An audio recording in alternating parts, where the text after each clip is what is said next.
Sometimes a cloud covers a flower, sometimes it covers a honeycomb. Use the IfElse block to collect nectar at flowers and make honey at honeycomb.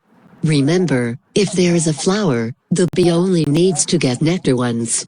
If there is a honeycomb, the bee only needs to make honey once.